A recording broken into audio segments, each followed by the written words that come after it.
सुबह से लेकर अब तक दिल्ली के दंगल में बहुत कुछ हो चुका है। आरोप प्रत्यारोप का दौर लगातार जारी है। दिल्ली कांग्रेस अध्यक्ष का नाम वोटर लिस्ट से कट गया। बीजेपी ने कहा केजरीवाल सरकार वोटरों के नाम कटवा रही है जो विरोध के हैं। उधर सिसोदिया भी यही बातें कह रहे हैं। एमसीडी की ये लड़ाई बेहद दिलचस्प है। सुबह से अब तक क्या कुछ हुआ, इसको लेकर हमने एक रिपोर्ट तैयार की है ताकि आप आसान शब्दों में समझ सकें दिल्ली के दंगल को।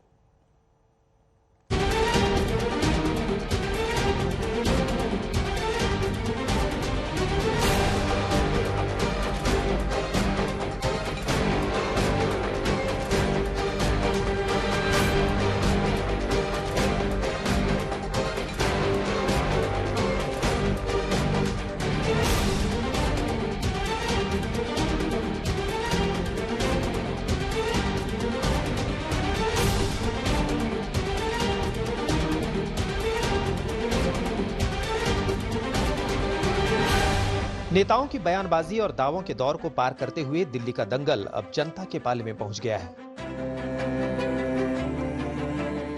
आज दिल्ली नगर निगम चुनाव की वोटिंग हो रही है। सुबह 8 बजे से दिल्ली में मतदान जारी है। शाम 5:30 बजे तक वोटिंग का समय तय किया गया है। सुबह 8 बजे जब मतदान शुरू हुआ तो दिल्ली की जनता में उत्साह दिखा। लोग लाइनों में लग गए, लेकिन जैसे जैसे समय बीतता गया मानो वोटर्स की रफ्तार कम हो गई।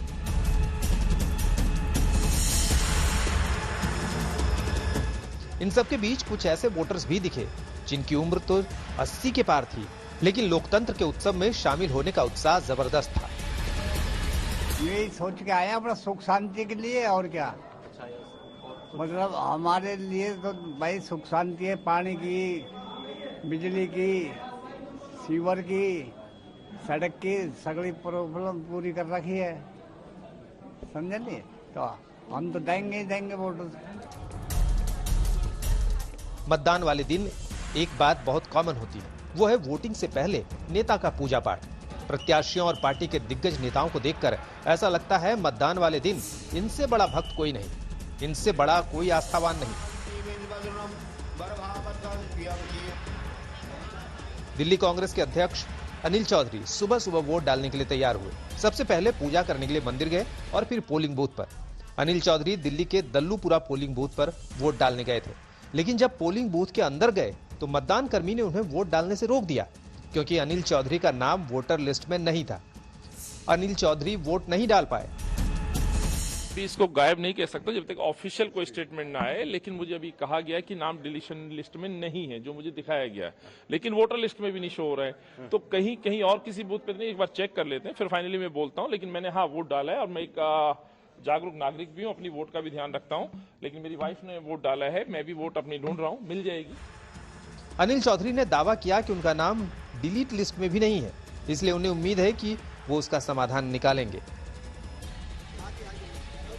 वोटर लिस्ट में नाम कटने का मामला सिर्फ अनिल चौधरी तक सीमित नहीं है। बीजेपी सांसद मनोज तिवारी ने आरोप लगाया कि यमुना विहार इलाके में करीब 500 लोगों का नाम लिस्ट से काट दिया गया है।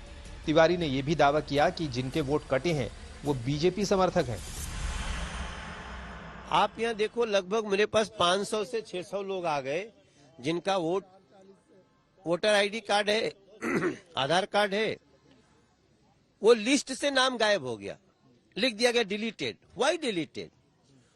Who inform to delete? किसने कहा कि हमारा वोट काट दीजिए? किसी ने नहीं कहा, सब लोग खड़े हैं यहाँ पे। तो ये, और वो सारे भारतीय जनता पार्टी समर्थक वोट हैं। तो क्या भारतीय जनता पार्टी समर्थक वोट, या पता चले कि ये लोग इनके समर्थन करते तो आप उसको वोट काटने से ही हटा दोगे? किसने काटे वोट? कौन? ये काम दिल्ली सरकार का है। दिल्ली एमसीडी चुनाव की वोटिंग भले ही अभी जारी है, लेकिन बीजेपी और आप के समर्थक अभी से जश्न की तैयारी कर रहे हैं। दोनों पार्टियों के ग्राउंड जीरो वाले नेताओं ने दावा कर दिया कि रिजल्ट तो शाम को ही तय हो जाएगा। चुनाव आयोग तो सिर्फ औपचारिक ऐलान करेगा। मुकेश जी, आम आदमी पार्टी वालों को आम आदमी पार्टी का रुझान लग रहा है, बीजेपी के मुकेश जी को किस तरह का रुझान नजर आ रहा है? कमल खिलना है, कमल खिलेगा। चाहे 7 तारीख को देख लेना, चाहे शाम को देख लेना।